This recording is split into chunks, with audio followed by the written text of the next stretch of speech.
Blue type. Blue type. Blime. This is my new thing now. Good. I'm just gonna... It's an ever-descending staircase of madness. It's good. That's what we should have called the podcast, honestly. Blime? What? I was thinking an ever-descending staircase of madness, Oh. but also blime. Nice. That's my news story that I'm gonna... but also blime. But also Blime. That's the parenthetical title. It'll be the new Silence of the Lambs. Oh no! We have a quote. No longer will my green sea turn a deeper blue. It was painted black by the Rolling Stones. Yeah. Choice. Thank you. I almost used it for green, also. I thought blue was going to be a lot easier to find, like, a really good quote for. Right, like, because... I found a lot that were very mediocre, as it turns out. Huh. And then I went immediately to song lyrics. That sounds right. That sounds like you. Yeah. So in symbolism, as an elemental color, blue represents water. In, again, traditional Western symbolism, it also is associated with intelligence or wisdom, loyalty, trust, and calmness. From the pride flag, we associate turquoise, which is what we're going to use in place of blue, because there's not just a regular blue. Yeah. But it is associated with art. And one of the other sort of things it's associated with is religion in some aspects. Because you see the Virgin Mary dressed in a lot of blue robes. Mm-hmm. Blue is also highly associated with piety. Right. But that is more of a media thing. That's true. I've noticed.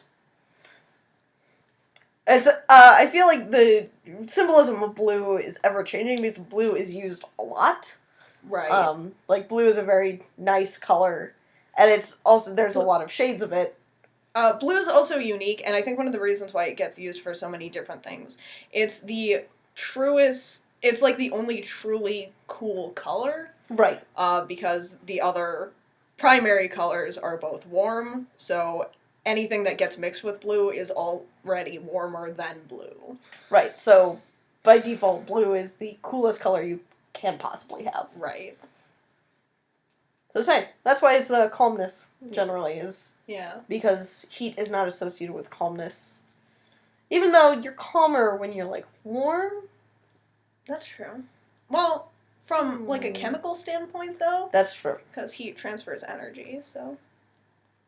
It's like a... One of the other symbolisms is blue is also associated with masculinity a lot. That's true. It's generally seen, like, the boy is blue and the girl is pink. That's generally right. What it is associated with. We're the opposite of that, as it turns out. Because you're blue. Yes. And I'm pink. It's very true. That's true. That's just facts. We're non-conformists. That's true. I'm gay as shit, dude. But yeah, should have been the podcast. That's about me. But yeah. Yeah. The other thing that I have in symbolism is the Vishuddha chakra, or the throat chakra, which is associated with purification, listening, and intuition. So that sort of goes with the... Like, the listening and intuition sort of goes with the wisdom aspect of things. It's all connected. It is all connected. But yeah. So, there's a good amount of things associated with blue. Yeah, blue comes up a lot in the media because it is used to represent so many things. Right. A lot of the times, like, as we touched on with, like, in anime, like, a lot of heroes are represented with red. Mm-hmm. Usually the foil to them is dressed in blue.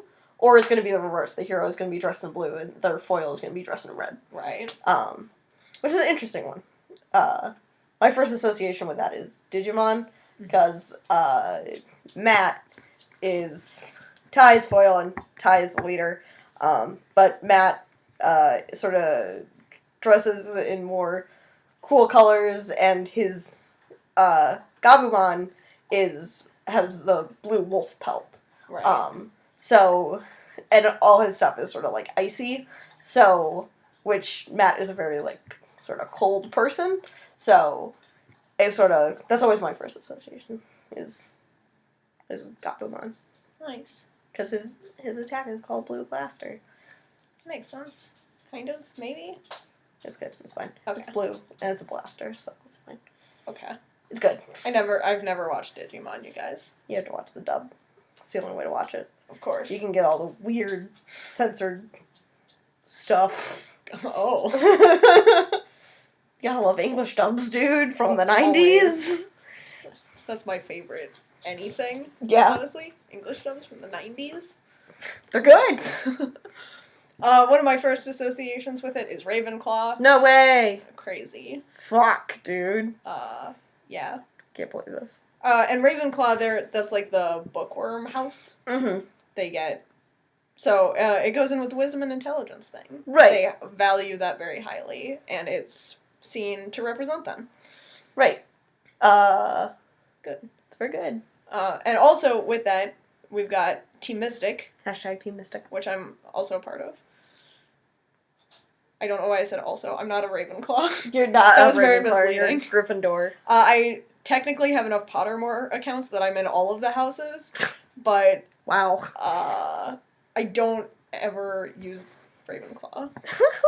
That's fair. I like doing all of the point stuff for Gryffindor because that's the house that I legitimately got sorted into. Mm-hmm. But I like hanging out in the Slytherin common room because It's more that's fun. where people. That's like some of the best Pottermore people have been put into Slytherin. But anyway, I am Team Mystic, not a Ravenclaw. Not a Ravenclaw, but you are a Team Mystic. Yes, which was perhaps the wrong choice for me. I'm not. You can't go back on it. Yeah, I can't go back. It's too late now. Now I'm committed to being Team Mystic. But that's also not how I play Pokemon. Whoops. It's not in a smart way. That's fair. Yeah. My Pokemon strategy of late in Pokemon Go is just, if it's too high, if it breaks out once, I'm done with it. That's I'm fair. moving on. I don't have enough Pokeballs to deal with this. That seems right. That's just how it is, I haven't dude. played Pokemon Go in a really long time. Pull it out, dude. I should. It's not on my phone. No! Yeah. That's right, because you have several accounts. You have the Google one and the Yeah. I one. And Yes. I haven't used the Google one for a really long time because I had an iPhone. Right.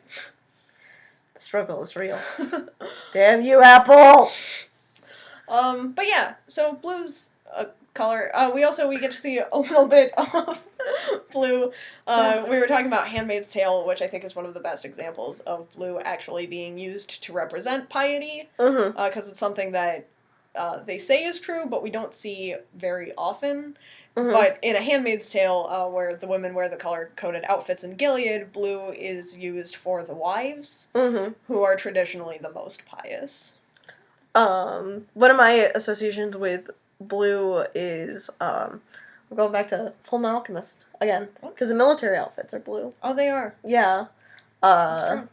And while not all of the officers are especially calculating, not gonna name names, but many of them, but I think it suits Riza really well. Oh, yeah. Because she's, like, the smart one.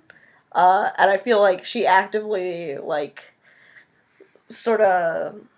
I feel like the officers that we meet and come to know sort of hold themselves to that higher standard of, like, being intelligent and loyal and trustworthy, whereas the whole military as a whole in the series is the opposite of that, because there was the huge, Yeah. everything that happened in Full Metal Alchemist. Just everything. Just everything. That seems right. So yeah, it simultaneously falls in line with the principles of blue while also subverting it. Yeah. Yeah. That's good. My last blue thing I want to talk surprisingly, about Game of Thrones. Holy shit! The houses, we have both Aaron and Tully use blue in their Mhm. colors. Aaron uses it as more of a... It's really interesting, because Aaron doesn't use it for any of the things that blue is typically associated with. Mm-hmm. It actually uses it as a sign of honor. Huh. Which... Yeah. Yeah. But then Tully, which is a very pious house, actually takes blue into their flag to represent water, Mm-hmm. because they're from the Riverlands. That makes sense. I guess. But then they also are pious. They're like one of the more Oh. pious houses. So that just kind of worked out, fortunately. It just works out both ways, as it turns out. Yeah. We also have, there's like the blue in the eyes of the White Walkers. Yeah. Which is scary. an example of magic being terrifying. Right. As it turns out. Yeah. He's fucked. I'm scared. Scared Alan. Blime, guys. Blime. Blue is also a magic color. Hey. It represents intelligence Hey. and following logic over anything else. Hey. This is for you, Ben. Fuck you, Ben. Okay, I'm Mad. done. Okay. Okay. Cool.